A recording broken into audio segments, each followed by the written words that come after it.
Namaste, Acharya ji. Welcome. Acharya ji, I've been listening to you more than an year now, and my life has been upside down because I was in a depression and then I recovered it. And I'm with peace because things which were destroyed, they must have been destroyed even before. But I'm now trying to rebuild myself and come back. But I'm so consumed in overthinking and I have a lot of inertia. So I just wanted your point of view to help me unstuck or go faster. See, if you are stuck, that is the situation. One can only know the situation one is in. And there is no definite rule that going faster is definitely better than being stuck. If I'm rushing, I must know the whole equation around it, the entire process of rushing. And if I'm stuck, I must also know the two sides that are evenly balanced and I'm unable to take a decision. Being stuck in itself is not a problem. No situation in itself is a problem.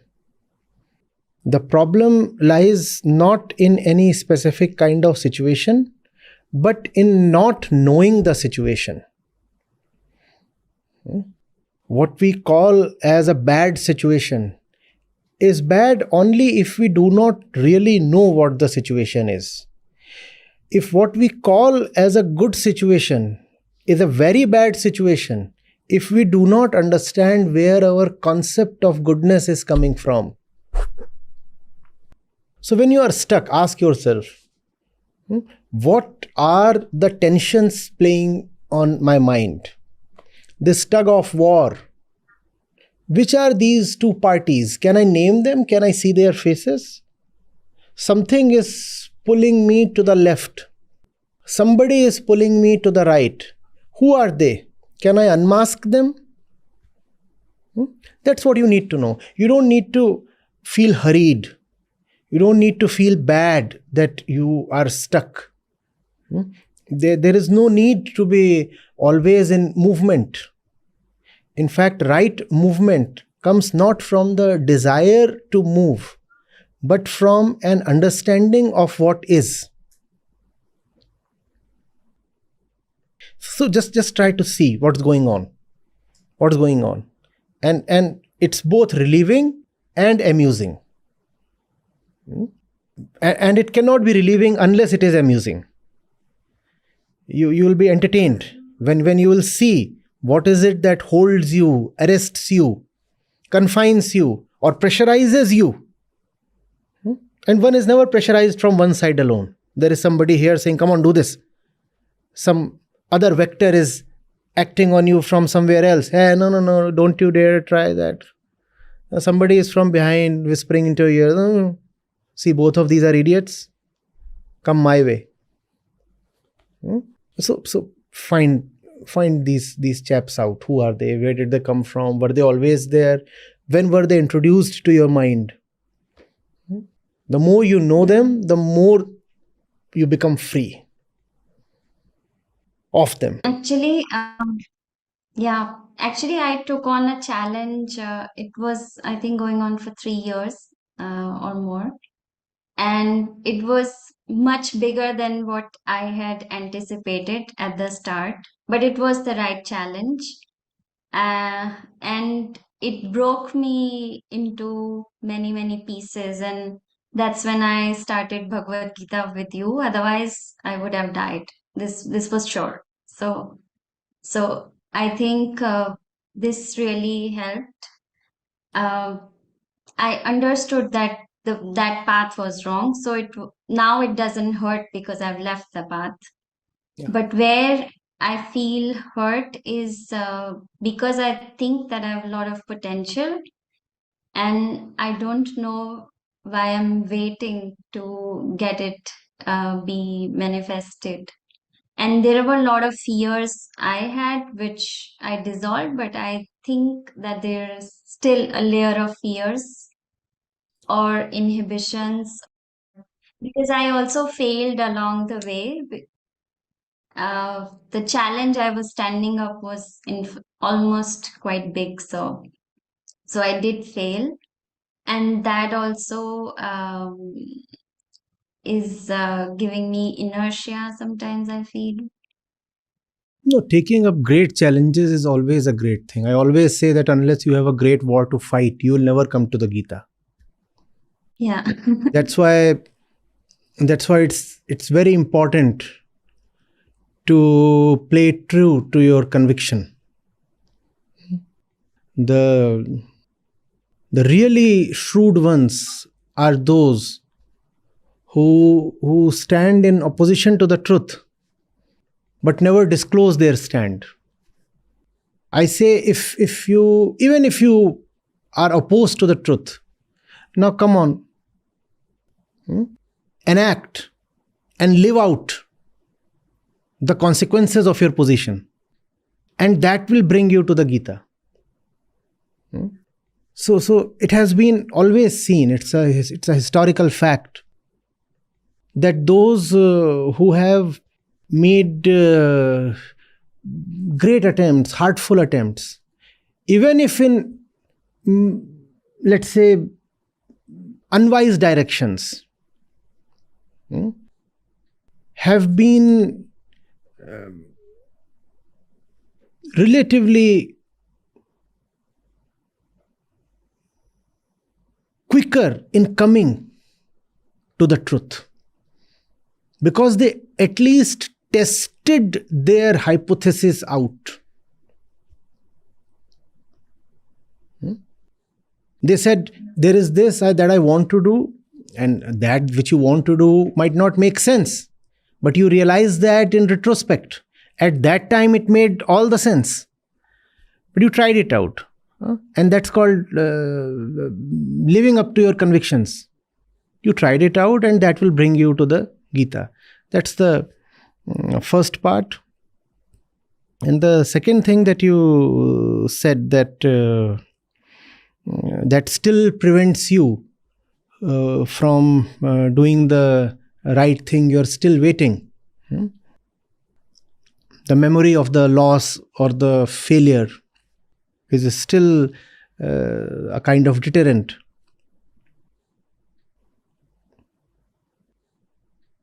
You probably might have had personal experiences with such people. If not, then you would have seen them somewhere in literature or fiction. There are people you argue with. And when their argument is totally defeated, they still don't give up. They just keep murmuring something. Do you know of such people? Do you know of them? yeah. The person is totally gone. His argument is shredded. But he is still just randomly blabbering something. Not prepared to give up. What do? You wait for him to surrender, or do you move on? You move on. That's it. You must know that his argument holds no merit anymore. It's just that the fellow is too obstinate to accept his defeat. So he'll keep saying no. Like a batsman whose middle stump has been uprooted. But he says, yeah, I still need to face at least 10 more deliveries. You see, how can you just, ask me to walk back? He won't walk back. He'll be carried back. I know of many such people. Irrespective of how clearly you prove to them that they are losers, they are still very confident within themselves. What do? You stop proving anything to them anymore. You just walk past them. You say, sir, I'm done with you. Nothing can be proven to you. Such people do not live merely outside of us. They also live within us. in our own name, face, and form. And they keep presenting. You might have the noblest intention, but this doppelganger within you will keep murmuring something as if he still has a valid point, as if he still deserves to be heard. Hear him out, as long as there is some weight in her arguments. If there is some weight in the arguments of this inner lady, hear her out. But once you are reasonably certain that there is no more weight in what she is saying, and now she is just muttering something for the sake of it, it's time to stop listening. It's time to just do what you need to do.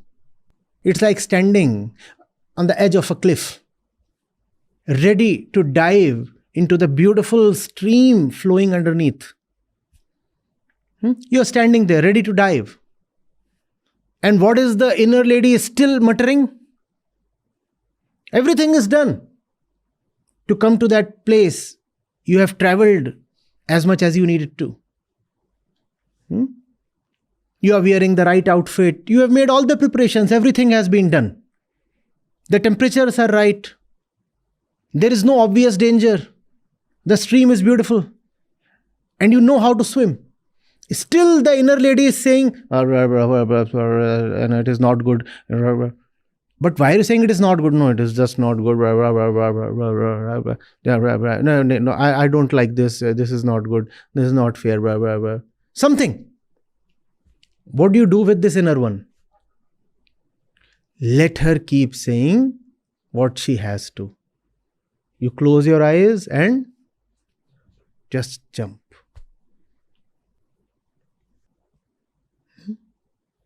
This is the worst thing that we can do to ourselves. To be that lady. The next worst thing is to listen to that lady. Unfortunately, we are both. We are the ones who utter nonsense, knowing fully well that the nonsense carries no merit, that the nonsense is emanating only from fear, inhibition, greed. Still we stick to our guns. Still we don't give up. Still we don't honestly surrender and say, I am wrong. And we said the next worst thing is to listen to such a person. Don't listen. Do what you have to. They will never stop barking. If you will wait for complete inner silence, you will have to infinitely wait. And that is one mistake that most of us make. We say, I am not yet 100% certain. You will never be 100% certain. If you are 99% certain, 1% uncertain, and you decide not to move, whom are you favoring? The 99% or the 1%? Why are you so biased? Why do you favor the 1%? If you are 99% certain, 1% not certain, then move. That 1% cannot be allowed to cast a veto on the rights of the 99%. Can you give one person the veto to stop the 99 from doing what they want to? That veto cannot be given, but we give that veto. We say, there are still some doubts. Why don't we instead say, there is a lot of clarity and only some doubts. There is a lot of clarity and only some doubts. If you will say, I'll wait for the sky to be absolutely cloudless before I fly, you will never fly. Obviously, you don't want to fly in turbulent weather. You don't want to fly when the clouds are thick and heavy and lightning rages around. You don't want to fly then. But also, you cannot impose this very tight condition that you will fly only when there are absolutely no clouds. You'll never fly. So let there be that slight inhibition or resentment within. You proceed to do what you must. Don't listen to the naysayers. Don't listen to the cynics, within or without. Doesn't matter.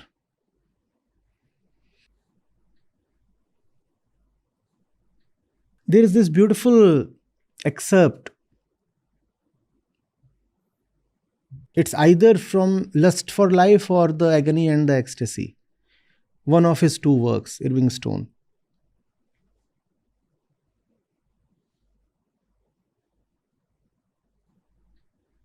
No, I'm sure it's from Lust for Life. So the young Vincent asks Rembrandt, "How is a young man to be sure, sir?" This one is coming up as a painter. So he asks him, I might be missing the context or the characters. Huh? Fill in the blanks wherever I am missing them. But this is the theme of what I very impactfully remember. So this one asks him, how is a young man to be sure in life?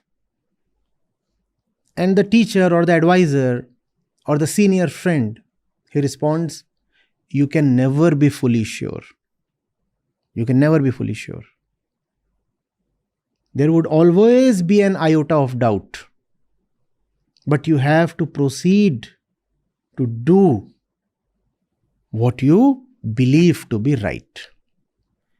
If you wait for absolute clarity, you are just denying your own potential.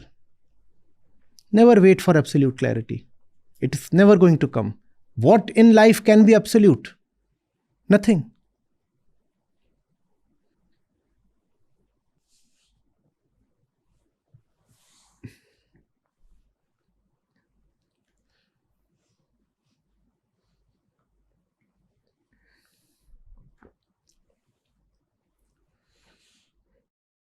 Thank you, sir. Welcome.